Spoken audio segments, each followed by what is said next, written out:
Hey everybody, we're back with another monthly recap video where we highlight some of the newer Switch games that release each month and give you a little information and our thoughts about each of the games after having time to play and get a feel for each one. Today we have a special episode I'm really excited to share with you all. I asked a few fellow creators and friends of mine from our Discord for help in showing off these new games, and they're all people whose opinion I trust and respect. Now for today's episode, I'll take a bit more of a back seat to let these fine folks shine through. But if you enjoy the video, let us know down below and we'll keep this series going next month as we really enjoy making them. Going forward, I'll be a bit more involved, but this really is again all about trying to show you the great new games while letting you meet maybe a new creator that you haven't heard of. Alright, and with all that said, we'll dive into our list. We'll start off with Z-Man the Tech, a good buddy of mine and creator behind Snoley Games here on YouTube. Alright brother, lead us off. Thanks JP. First and foremost, good morning, good afternoon, and good evening wherever you may be. Z-Man the Tech here from Snoley Games, and today I'm going to shed a little light on an impressive precision platformer called RITE.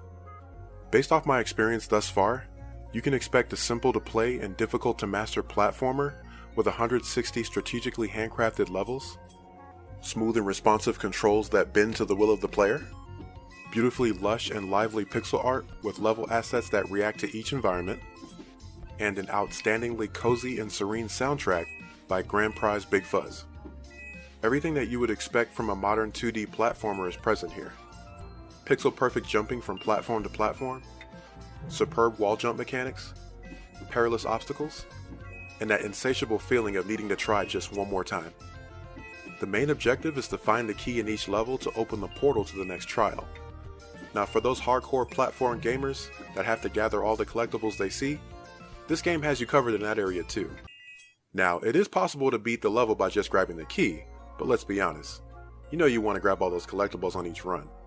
Leaving something behind just feels criminal, to the point where you'll inevitably go back to reclaim true victory and show off all those crowns above each completed level. If you want all the gold and the fastest clear time for each trial, that's where the game will show you how brutal it can really be. However, that choice is entirely up to the player.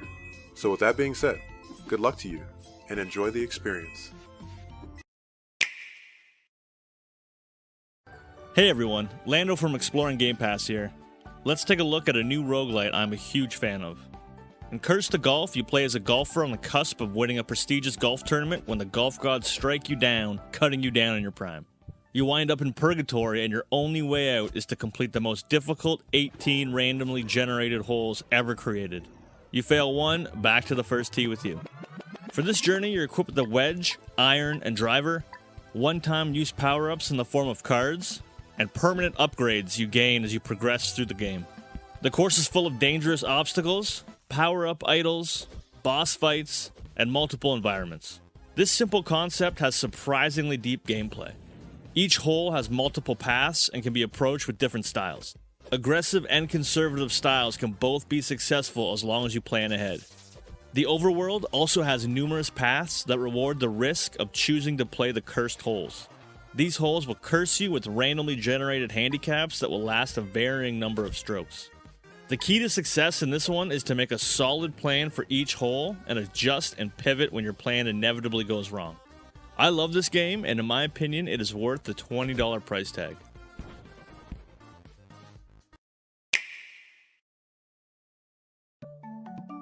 Alright, so Coat of the Lamb. Inside Coat of the Lamb, you start a coat as a lamb. Yeah, that's it.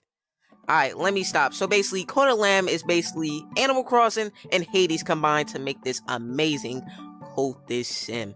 So basically, outside the dungeons, you're basically having like a little Animal Crossing thing. You can interact with your followers, and you could do normal coat stuff like praying, collecting resources to upgrade your coat, and sacrificing heretics, right?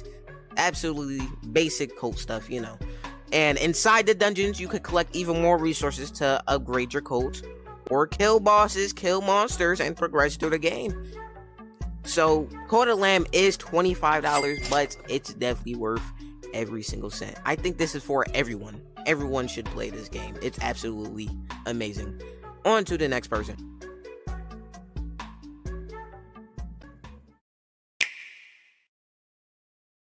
Hi Crummy family and friends, it's your girl Renee, aka Crumbs from One Crummy Gamer. Over on OCG, I make Nintendo Switch and mobile gaming crummy content each week. And I hope you decide to come on over and be crummy with me. Today, I am super excited to share with you all here on Good Talk HQ this really cute, cozy, and in the feels new indie gem that I've been having a blast with. Before we hop straight in, I want to thank you, JP, and this amazing opportunity to collaborate with the crew. Much love as always. Today, I'm spotlighting none other than Are OFK, which was announced during the January Nintendo Direct, and I was taken aback by the mauve color wave, character designs, the origin story, and the devs' entry into the gaming industry. And overall, look at this vibe and aesthetic. Are OFK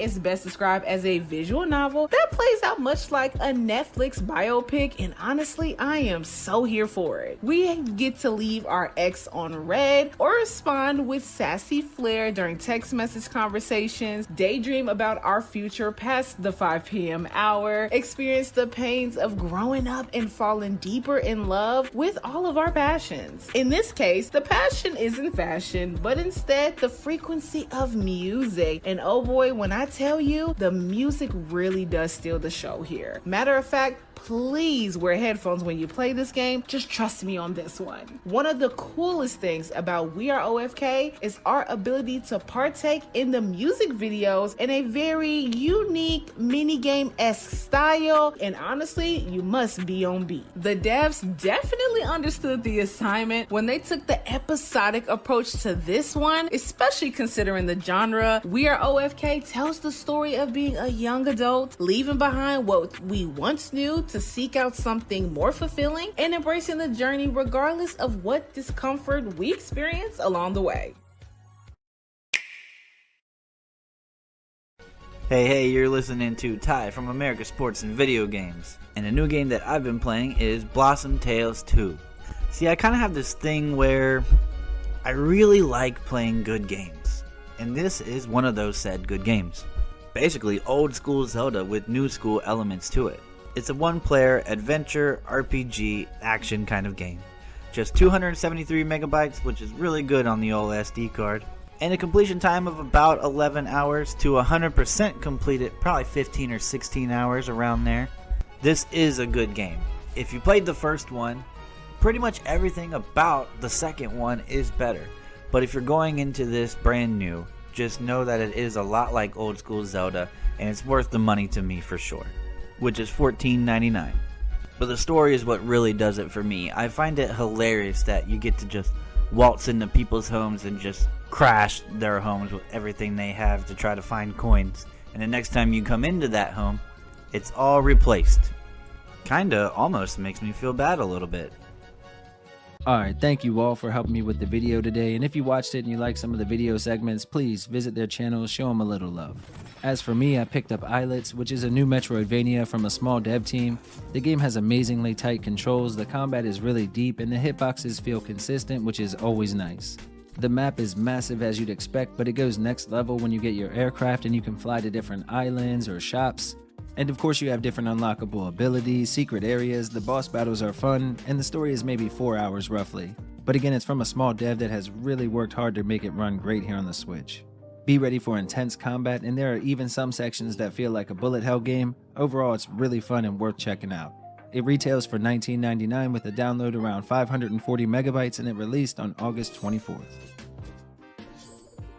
That's all for today's list. We hope you liked the video. If you did, consider subscribing and liking down below.